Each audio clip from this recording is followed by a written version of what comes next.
So now everything that we do above this point, we're going to wet down the hair and we're going to work with our shear over comb. Take a look, we left off a little darker, so we want to soften that up. Again, stretching out that fade. But now we're not using our clippers, we're using our shears, and we're using our shear over comb. And the reason why we do that is because as you work your way up the head shape, you want to preserve some of that length and work out from the scalp. You don't want to mirror what lies underneath it by using your clipper. You see the way that I brace the hair? My still blade is still and my moving blade is moving. I have total control, and I'm softening up where we left off with our clipper. Bracing that hair inside the comb, the hair grows in different directions. So I'm combing it down and I want to preserve some of that length in the cowlick. Working my way up, I'm starting to chop and diffuse, removing some of that length and stretching out that fade.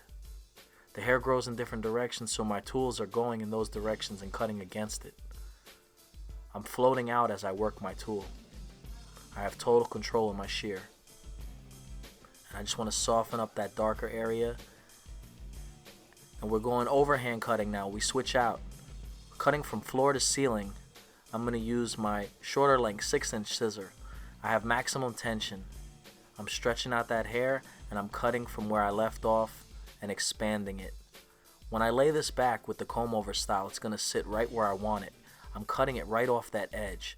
You see the little hair poking through? I'm working my tool floor to ceiling.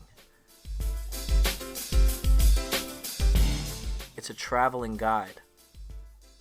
I'm floating up and I'm working from that guide and cutting back towards the crown. I'm styling it and looking at the hair, seeing where that hair is going to fall, what the hair is going to do, so I can execute. Vertical sections, overhand cutting. This is what we're doing. I'm over directing that hair back to maintain some of that length so that the comb over style has that shape. If you cut it too short, it'll fall forward.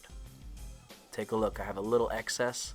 I'm going to shear over comb that excess area, bracing it down and just cleaning off that little ledge. Be mindful in the crown area. Notice I'm working shorter to longer. That way the hair lays down. It has the weight to stay down with that style. Comb through your work and check it. You see a little bit of length that you need to adjust?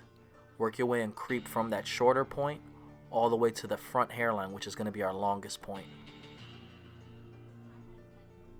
Overhand cutting. You see exactly that guide when you work. If you don't see a guide, don't cut. So now